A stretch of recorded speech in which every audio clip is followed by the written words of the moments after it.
I can hear you. Hey, everybody, we're live. We're figuring out some audio stuff. We got Travis Stevenson from Tennessee. He'll tell us all about it once he can hear me.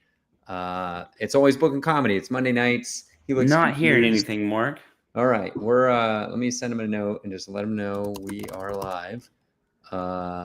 Let's figure it out together. We're gonna do this. I was just in his hometown. Got some ice cream out there. Can you hear me now? No? Yes? No. Okay. Is your volume is your volume on? We're debugging this real time. How's everybody doing? What a great night. It's Monday night. We're happy to be here. I can hear him. I can see him. We'll figure this out. Maybe we'll slice this out in the long-term recording, but maybe not. If you're watching this, I couldn't figure out how to do it. I will say that, all right, doing great. I think that's ironic from North Carolina. Got to meet Mark in person. Very cool. Show in Hillsborough, North Carolina. He came over from Raleigh. Apparently, I've been saying it Raleigh on the, let me suggest this. Suggestion. Wait. Oh, he says, nothing muted, and it says speaker's working. Destin, join by phone. So I'm going to ask Travis if he wants to join by like a smartphone. See if you can get that link going. But anyways, so I did a big tour. We'll talk about this for a little bit while we're waiting for Travis to figure this out. I left Denver, drove over to kind of Wichita area. I think Salina, Kansas, maybe I got to before I slept in my car, and then continued on to Springdale, Arkansas, where there's an incredible weekly show at Black Apple Cidery. Thank you, Black Apple. What a great place. They redid the room. It's my third year being there, and they changed the layout. They got a new stage, very fancy over there, and just incredibly well-run show, like 70 people. All right, Travis dropped. He's going to try and join by phone, I think. So I was in Springdale, Arkansas, and I drove all the way to Chattanooga, Tennessee. Did a don't tell there. Shout out to Jeff Greenspan. He's somebody we should get on the guest list. I'm gonna type a note to myself right now. Invite Jeff Greenspan. Okay. Okay, Travis looks like he's back, maybe by telephone. Hey, can you hear me now? Yes, I can hear you now, loud and clear. Yeah. We're in business. All right. Well, you guys are gonna have to, I don't know, read my newsletter to hear the rest of that story I was telling. But I made it all around the country and eventually made it to Bristol, Tennessee, between gigs, and stopped in town and went by the what's the comedy club called? Remind me. Blue Ridge Comedy Club. Blue Ridge Comedy Club. Pulled in there and took a picture. That's actually a good reminder. I was gonna send that picture to the club owner and say, hey, I'd love to work your club. I was there. And Travis gave me an idea for an ice cream place, which is very interesting to me. I drove all the way to Virginia, so pretty far east for a guy from Colorado. And I eat ice cream on the road. I'm a big ice cream guy. And a lot of Hershey's ice cream. I don't think I've seen Hershey's ice cream in my life. And, that's obviously Pennsylvania. Yeah. It must, bleed. I don't know. I saw it in several places. Hershey's is real popular, and then Blue Bell, Blue Bunny. Yeah, I think one of those is Texas, and the other one's Michigan. Must be, yeah. So those are like the big. But Hershey's has got a stranglehold on the. This is crazy. Hold on one second. This is like a booking thing. Hold on. Hey Kev, I'm in the middle of recording a podcast. Did you get my message? And are you a yes or no, or should I call you back in like half an hour? Oh, that's no problem at all, buddy. Of course, you're the best. Thanks, man. Bye-bye. Okay, that was Dr. Kevin Fitzgerald. You know him. Yeah. I was trying to book him for a show in October, and he only does phone calls. You can't just like the namesake of your podcast, Always Booking. Exactly. Even during the podcast, we're booking. So he was a no. He's already booked that night. So yeah. Okay. So anyways, ice cream, Blue Ridge. What's going on? Travis, introduce yourself to the people. I don't know. We were just together at Vail Comedy Festival. Yeah. Get started in comedy, all that good stuff. I'm Travis Stevenson. I'm stationed out in Tri-Cities, Tennessee. So that's halfway in between, like, I guess, Knoxville, Tennessee, and Asheville, North Carolina would be the bigger cities, or not bigger, but more recognizable. I do a lot of stuff in Nashville, Knoxville, and the whole region. I've been doing comedy for about 4 years, and I've gotten to do a lot of festivals and traveling around, and gotten to do some really cool stuff with comedy in a short time. So I feel pretty. It's been fun. Awesome. That's terrific. Must be pretty exciting. Was Blue Ridge there when you started 4 years ago? I started like the month it opened for a completely separate Oh, reason. I okay. was Well, that was serendipitous, I guess. 100%. It was like a little stroke of luck because I had a YouTube flipping channel that I do with my wife, and it had caught the attention of some producers, and they were trying to What pitch a is flipping? show. Like reselling things? Like fixing up houses, reselling it, I see. showing people the profits. The channel's called What the Flip if you guys are into that weird stuff. Okay. But it had caught the attention of some TV producers who wanted to make a show and pitch it with HGTV. So they ended up buying a pre-pilot. So they were coming out and they were going to film some stuff. And the big thing, or the thing that they liked about us, was our comedy and the humor in the show. They said that would set us apart. And they said, if you can find a comedy writing class to really help you punch up the joke, then that would really help you out. So I Googled comedy writing class, and I was like, I didn't know there was a comedy club in town. And it's because it had only been open for a month, and they had a stand-up comedy and comedy writing class. So I went to that class to learn how to write, and I thought I was going to be able to like learn how to write joke structure for scripts that I could put into like these episodes that I was filming. And one day Sean, the owner of the club, convinced me to go on stage, and I didn't even have any really interest of going up, and he convinced me to do it, and it went great, and I've been doing it ever since. Awesome. That's fun. The TV show did not get picked up, but I'm still doing comedy, so it worked out. Okay, cool. And you still do the YouTube channel? hmm Okay. Well, how many, like, what kind of mogul are you? How many properties are you flipping at a time? We're small, so we're just doing one at a time. We've got two currently that we're working on, Okay. and they're going to be transitioning into like the rental space because we feel like that's just where the economy is going. So we're doing a whole series on that. But it's a Do smaller channel, you but do the it's work? yeah, I do all the work, and me and my wife.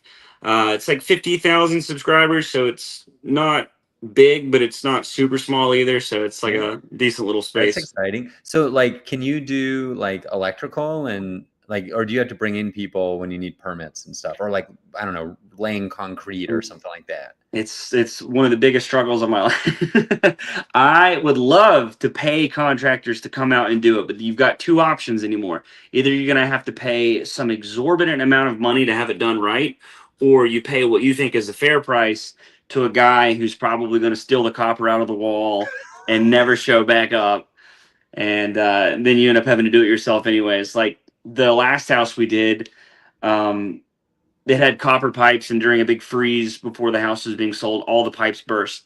So I got a quote from a plumber to repipe the house, and it was like $70,000. Whoa. And I was like, the house was we bought it for like 190. So I was like, absolutely not. And then I never just been like, I hate plumbing, but I was like, I'll do it myself because a roll of PEX is like a few $100. So I was able to replumb the entire house for about $69,000 cheaper than I was quoted. Incredible. Incredible. So remind me the name of the club owner at Blue Ridge. Sean Carter. Sean Carter. If anybody's interested, Sean Carter has an episode of Always Bookin Comedy. Look in the archives. It's, I don't know, a year plus old. So funny. I can't even remember all the people anymore because we've done like 125 of these at this point. So anyways, so you came out to Vail. What do you think of Colorado? Have you been to Colorado before? I always tell people it's my favorite place on earth. I love it. Really? Yeah, because out of Knoxville, there's cheap flights like Frontier to Denver, Uh-huh. and we did a big road trip. Me and my wife. I get this. We did this big road trip, and we picked Denver just because I could rent a car and one way it out, and then we were gonna fly back, and we were like the tickets were so cheap, and this is when we were like dirt poor, when we were just like first dating and whatnot. So we did this big long trip out there, and then we flew back. But when we got to Denver, I just loved it because it was mountains without the humidity. The weather, it never seemed to rain. We're in the Appalachian Mountains. It rains every other day. Like we get about as much rainfall as we get more rainfall than Seattle technically. So Wow. Yeah, it's always raining here, always lightning, especially during the summer. Bugs. What did you do on that first trip? What did you do out here? I went to a weed store, even though I don't agree with weed. Got talked into what was supposedly a very weak edible, and then I freaked out for about 6 hours as we drove from Colorado Springs up to Estes Park, and then we were going to camp out at Rocky Mountain National Park, and we didn't realize that by the time we got there, it was dark. So my wife had to set up the tent because I was still too stoned. So she sets up the tent, and then when we go to get in it, and we're just like bored, we're like, now we didn't even realize that there, Estes Park was so close by. So, and we still had cell phone service. We're like, oh, it says there's like a little town over here. We went over there, and instead of camping, we just ended up eating at some restaurant and watching a movie, and just hanging out in town for the whole time. Nice, awesome. And so, how about the festival? Have you done comedy in Colorado besides Vail Comedy Festival? Yeah, I did the Laugh Out Loveland Comedy Festival that Dan Bublitz does. Yeah. Also has an episode on Always Bookin Comedy. Good episode. It's mostly about festival submission tapes and how you can improve yours. Oh, right on. But no, I loved it. As far as what I've told everybody, it's one of the most like expertly run festivals because it seems like everything. Which one are you talking about now, Loveland or both were great. Like the great thing about Loveland was Dan packed the shows and everything was varied and there was good venues and stuff. So for a smaller town, it felt like it was a bigger festival than it was. So that was really cool. But then when Vail, like everything, it felt like it was a huge festival that's been going on for 30 years. Like everything was running smoothly. The swag bags, the hookups with the town, the little tokens you gave us to get discounts. I mean, everything. Do you remember anywhere you went? It's been a while. The Arrowhead or Two Arrows, Two Arrows coffee was phenomenal. That I went to some breakfast joint, Joe's maybe. Loaded Joe's. That was really good. Right by the covered bridge. If you visit Vail, definitely check them out. Friends of Vail Comedy. We love them. And it was fun just like walking around Vail. Vail's a really cool town. Yeah, it's pretty. It's a good place. How did you hear about the festival? Was it at Loveland? No. Okay, so I was talking to a few comedians and they were saying like there's a few big festivals that you can still apply to. And they were like naming the festivals. They were like, it's looked at like a big deal if you can get onto these festivals that you can still apply to. And it was like Vail, Asheville, 10,000 Lakes, Limestone maybe. Black Diamond or Big Diamond's a new one that they were saying is like, but there's a few festivals that aren't like, the biggest festivals are like invitation only, but the ones that you can still apply to, everybody's like, Vail's a good one to get onto. So I was like, nice. Wow. I didn't know we had that word of mouth. That's terrific. I'm happy to hear everybody said it was a good one and I couldn't wait. Keep spreading that good mojo. Absolutely. So you're 4 years in, you're traveling around, you're doing festivals. How many, let's say next year, how many festivals do you think you'll apply to? Next year? I don't know. Cause I'm kind of the only festival that I've applied to twice to get in. Cause I've heard maybe you shouldn't try to do the same festivals over and over because they might not pick you just because they want to give somebody else a spot. But I got into Asheville again this year, so I'll be doing it back-to-back years. So I don't know if I'll continue to apply to those. But I essentially apply to a festival if it's one that I haven't done yet, and it's in a city that I want to travel to. Okay. So there's a few that I've gotten to do quite a few. I've gotten to do like probably 10 festivals this year. Whoa! So, holy cow! Are you serious? Yeah, I've got. This is a good year. How many can you name? Alaska Before You Die, Athens Comedy Festival, Flagship City Comedy Festival. Where's that? That's Erie, Pennsylvania. Okay. Vail. We're getting ready to do Asheville. Man, I'm blanking on all the other one. I have to go dig in my bag and look at all the little passes. 4 or 5, and I haven't heard of all of them. Tell me about the one in Erie, Pennsylvania. Do they have Hershey's ice cream there? They have. Erie's is the great people, but a very depressing town. Oh, okay. I don't know anything about it. I was just driving around. Maybe they don't have Hershey's ice cream. It's a. I don't think they have. They could benefit for some ice cream. That was the really cool one. It was the audiences were phenomenal, and that was the one they had a tattoo themed show. So I got a tattoo while doing comedy. So that was first Have you for me. had a tattoo before? Yes. Okay, all right. I've just never done it while doing comedy. Yeah, that's wild. Is that painful? Like, are you ouching during your set Oh or? no, I picked the smallest. I mean, I did for the crowd. I hammed it up a little, but I picked the Okay, tiniest little tattoo, so I yeah. didn't even. And the adrenaline of like, she made me lay down, which was the most uncomfortable part because I was like, I thought I was gonna sit, and I've got to lay down, and everybody's just staring up Main Street at me, like. Are you like head first, like Superman laying down, or are you leaning back like in a Lean back, recliner? feet first, having to try to look over my stomach and my tits at these people. It's like this is not my best angle. And I was trying. There's a picture of me, and it looks like I'm in so much pain from the tattoo, but it's just because my fat head. I got tired of holding it up, and eventually I just had to like lean back. That's so funny. Holy cow, that's awesome. How was Alaska before you die? Oh, it was awesome. Like it's everywhere you look is like a postcard. It's Yeah. all a painting. You see any Uh, animals?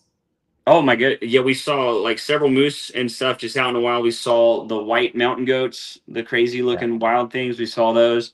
Uh, Orchid. There was a whole bunch of orchid like schooling out that you could see. So that was pretty Like cool. killer whales? hmm Cool. And Man, then they take you to a nature preserve, so we got to like pet reindeer and see grizzly bears and all the stuff. So it was super cool. that's amazing. Love it. Ice cream and animals. That's what I'm into when I'm on There the you road. go. Okay, we got a question from North Carolina here about what percentage of festivals cost to submit to, and is there any difference in quality between paid and unpaid? I have an answer, but you go ahead and answer, Travis.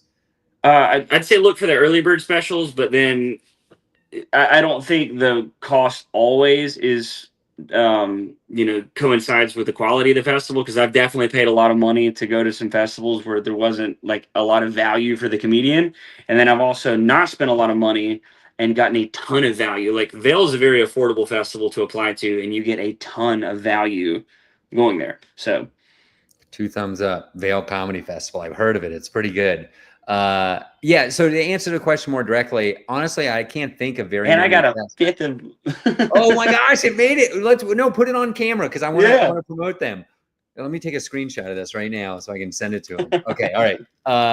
Porosos Vodka, everybody, check it out. It may not be available in your state yet in liquor stores, but you can go online and order it. It's Tom Segura and Bert Kreischer's vodka brand. They're based in Austin, Texas, I think, and they supported the festival this year. So thank you to them. To answer that question, very few festivals can you apply without paying. Like, have you applied to any festivals? I can think of one that I've applied to that I didn't have to pay. Oh no. Every single one has had a fee, Yeah, and the cheapest has been 10, and the most expensive has been like 40. But that yeah, might have been just because I was yeah, on like a last minute type thing. yeah. So the one I'll get here's a little hint or tip that I have this year. I applied to my first festival that didn't cost anything, and it was Skank Fest. Oh, So that's a positive in a way. Negative side, I'm not sure they watched my video, and I never even got a rejection note. Like, I don't even know if they got it. Oh, I'll give one other shout out. Don't Tell did a comedy special this year, and they had like a note that you could ask to have the fee waived. And I just sent a little note. I just said, I do about 150 nights a year of comedy. I sleep in my car anywhere from 15 to 30 nights a year. It would be nice to not have to pay. I wasn't like begging for it or anything. And they to their credit, they immediately sent me a code to apply for free, but very similar situation. I don't know if they watched my tape, and I never heard back. Like, as far as I knew, I don't think the festival happened, but I recently found out a friend of mine won the festival. So, oh so really? it definitely did happen. It was like a competition Competition, thing, yeah, which not every festival is, but several are. yeah. So The I blanked. I don't even know what I was gonna say. okay, we were just talking Continue about on. festivals that are free and Skank Fest, which is in New Oh Orleans, yeah, coming up. Skankfest. So it's like if you're not having to pay to get in, then they don't really probably feel like they owe you the whole Yeah, that's formal. kind of the way I felt. But I don't know. I actually volunteer at that festival. It's an incredible, like, if you think like it's very different from Vail, but it is in one major way that it's different is it is enormous, like enormous. There's like 1,000 pass holders. and maybe 100 comedians. It is so big. You know, there's like the last couple of years it was in Vegas. It's going to be in New Orleans this year. And it's been in other places going back, I think, at like a decade. I've only seen the Vegas one. And in Vegas, they had, I don't know, close to 10 different showrooms all in the same building. And you just went around and it was like comedy like 16 hours a day. It was crazy. Yeah, so that, I mean, that lives up to the name of festival, because there's certain, like the Asheville Comedy Festival you go to, it's like the comedians get to perform once, it's in a theater, and it ends up being like 3 nights of showcases. Okay. So it doesn't really feel like a comedy festival, because if Yeah. you're going to a Especially to music the festival, there's, comedians. To the yeah. audience, it might feel like a festival because they don't usually have 3 nights of shows in a row or something, Mhm. but or the ability to see so many different comedians. But the Yeah, I only know what you're other talking about. type of artistic festival that I could compare to would be like music, and usually it's a good music festival is multiple stages, multiple artists performing at the same time, vendors that are related to music going on, so it feels Yeah. more like an event. So if that's what Skankfest is doing, then that's pretty cool. Yeah, yeah, and it's all over. That's different from Vale too. Vale, we've resisted doing overlapping shows, which I could talk forever about, but I won't bore the audience with why we chose to do that.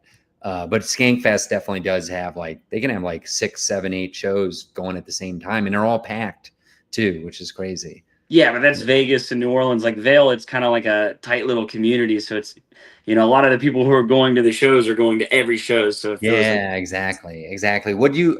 So this is kind of like a contentious topic. What did you think about the unique material rule, which just to set this up, so the audience knows, we ask the comedians at Vail Comedy Festival not to repeat any material, and they usually get. We promise 2 spots at the festival. Everybody always gets. Don't quote me on this, internet, but every year we have given people at least 3 spots. But you can't repeat material. Some people love it. Some people hate it. Some people learn to love it. Whatever. What did you think of it? oh, it's fine. I had zero problem with it. The only thing I would have done differently is like I probably would have strategized the jokes depending on the shows. Mm, I did like a earlier show, and there was some older people in the audience, and I was like, probably should have broke out some like cleaner, family friendlier material. And I was hosting the show too, so I definitely should have went with a more host set. But then for whatever reason, my brain audibled, and I was like, let's try new stuff. right. And but yeah, no, I think it's great. Especially there are certain festivals like Laugh Out Loveland was one where you had diehard like VIP pass holders who showed up at every show. So Hmm. if you had an audience of 40 people, 20 of them had already seen every set you've done. So Right. um, I usually like to try to scope out the audience, and if I see a lot of familiar faces, I'll do a different set anyways. Yeah. So giving people the rule and letting them know to expect that, I think that's I Well, love it. okay. So we don't have too much time left. I do want to ask you about touring around the Southeast. So you do these festivals. You're getting on an airplane, going to a festival. What are you doing out of a car from your home base? What are your markets you're trying to get into or already successfully into?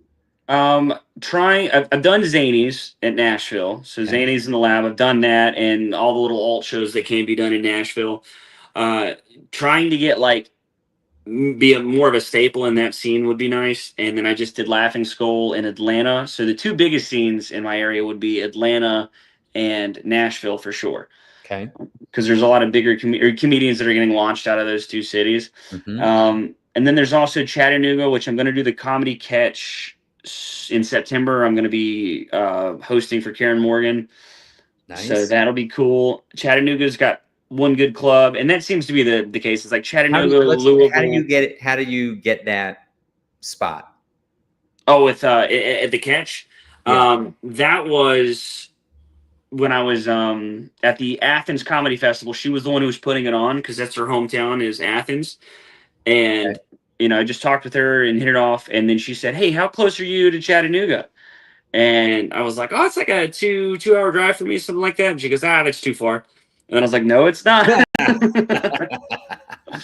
And then I just waited, double checked the date, and then I was like, "Hey, if you still need someone to open, host, feature, whatever," I was like, "I'd love to throw my hat in the ring." And then, half the time they get that message, they won't even look at it, and then the other half, it works out. Yeah. And then Terrific. also because Outstanding. I've got the camera background with with doing What the Flip and whatnot, Mhm. my stand up clips are decent as Mhm. far as the produced quality. So a lot of times I'll get gigs because I can run the camera. I Yeah. was able to Oh, open for Mark Norman because I could also run a camera. He needed someone who could run a camera, and he needed a host. And I was like, how about I do both? amazing. That's cool. What town or city was that? I was in Bristol. He came and did like a pop in at Blue Ridge. I talked about that on this episode, or I think I did. It might have been in a private conversation, but yeah, that's an amazing story. I mean, Yeah, that's he wild. came. Basically, there was a doctor who has a podcast that's from Bristol, or he lives there now, right? And whenever Mark was on these radio shows, he was talking. He was on like Opie and Anthony or something, and he was talking about how he had like syphilis, or he thought he did, or something. So the doctor calls in and he's like, "Hey, if you really do, I can prescribe you some stuff." So they get each other's contact information offline, and he helps him out, hooks him up. They stay friends, and then Mark starts to blow up and becomes like a big name comedian. And then he's like, "Hey, man, why don't you try to come to my town? I would love to be able to see you without having to travel." And then they set it up and they come to Blue Ridge, which is way, way, way, way too small for, Mark. Mark's doing theaters. And at the time, the old Blue Ridge Club could only hold like 100 people. Mhm. So he came on a Thursday, did 2 nights, sold them out in the first like 5 minutes. And I got to host and filmed him. And then he comes back this year and he did the Paramount Theater, which is 1,000-seater. And I saw he was coming back. I still had his email, and I was just like, "Hey, man, if you need someone to film and or open, I would love to throw my hat in the ring." And then he was like, "How about you do both?" And I was like, "Sounds great." That's awesome. So you got to perform for 1,000 people? Yes, What's it that was. like? That's wild. That's my sweet spot. I know that's what everybody says. You're like, if I could just, I feel like I'm funnier when there's more people that can get the jokes. But I loved it. I was like, I get so nervous when I see a small number of, some people love it because they can crowd work and I do that too. If it's a small audience, it feels like you got to talk to them. But when it's a big room like that, then I just feel like I can just really like do the act out, sell the bits, just be silly because people are going to get the references and I don't have to like stress about it as much. Yeah. But it feels like if it's a smaller room, if people aren't on board quickly, then you got to like. I feel like that's why one-liner comedians and crowd work comics do really well in like small rooms. Yeah. Yeah. They're more structured. But if I'm telling a story or doing some sort of weird act out or something, I want it to be. I want a lot of people to be able to get it. Right. Incredible. What a great story. Tell us a little bit about the transition from the old club to the new club. Because when we talked to Sean, it was like it was happening, but he didn't have the new club quite yet. Yeah, it's been a process. So they got this new club and it's a completely different vibe. And when they got it, the capacity was the same. It's like 150. So the whole point in moving and uprooting and doing the whole thing was to eventually get the numbers closer to like 300 or 400. So it would appeal to bigger regional headliners and stuff. And they had to like install this like $50,000 sprinkler system and do all this crazy work and then go back and forth with the fire marshal and stuff. And they finally got the capacity updated. And as soon as they did, they did a show with Derek Stroop. Oh, So I he love comes in. Stroop. He I came out of love Denver. Stroop. Well, yeah. Yeah, I So was he here came. I got forever. the host for that one too. I was like, "Hey, if you need somebody to film and host." That's amazing. He was a secret headliner the very first year of the Vail Comedy Festival. Oh my god, that would have been amazing. Yeah, He's the man. he's But the he best. sold that sucker out. So it was the first time they had the capacity up to 300, 350 or something. Mhm. And I'd never seen that many people at a show at Blue Ridge. Even the Mark Norman show, because it was limited. So Yeah, that it was neat to see the vision finally realized. yeah. How did the like staff and logistics work out? Was it possible to get a drink? Yeah, I mean they had like the bar fully staffed and stuff. Now people were stressed, but everybody was running around with their heads off. And but I mean it's a big community at that where it's a small scene. Everybody kind of pitches in. I know Mhm. in like bigger cities, like comics who are really into it will like work at the club. Yeah. Uh, Sean can't afford to do that, but since it's like our only club that's close by, we volunteer. So in between the first show and the second show, there was a drop off of like that's probably 30-40% of people the second show didn't sell as well just because it got released late. So Mhm. we had to move a bunch of chairs. So and basically me and my wife did that because Okay. the staff was So busy doing other stuff. as we wrap this up, I do want to shout out you, Travis. At one point during the comedy festival, I was laughing earlier. This year's Vail Comedy Festival 2025. You were like, it ran so smoothly, and I was laughing because behind the scenes, there was a lot of stuff going on, a lot of stress. And at one point, I just said, "Hey, if anybody's awake and want to help out with something, come on over to HQ where we have everything happening." And Travis was one of the first people to volunteer. So thank you. You're the volunteer state, aren't you? Tennessee? Yeah, Look at that. Unbelievable. living up to the name. Yeah, that's amazing. All right, man. You're the best. Can't wait to work with you again and laugh together in person. Where can people find you? Remind us about the YouTube thing. TravisStevenson.com. I don't update it as much as I should, so check out my Instagram and my TikTok. It's just Trav_Stevenson. And then the flipping channel, it's What the Flip on YouTube. Type in and trust me, you'll see it. It'll be me and my wife looking obnoxious. Okay. And it's Stevenson with a V, everybody. V is Yeah, I've in been fighting victory. for that V my whole life. Yeah, amazing. All right, we'll see you next Monday, everybody. Check the back catalog. Thank you, Travis, for being here. We're gonna shut this down. Stick around.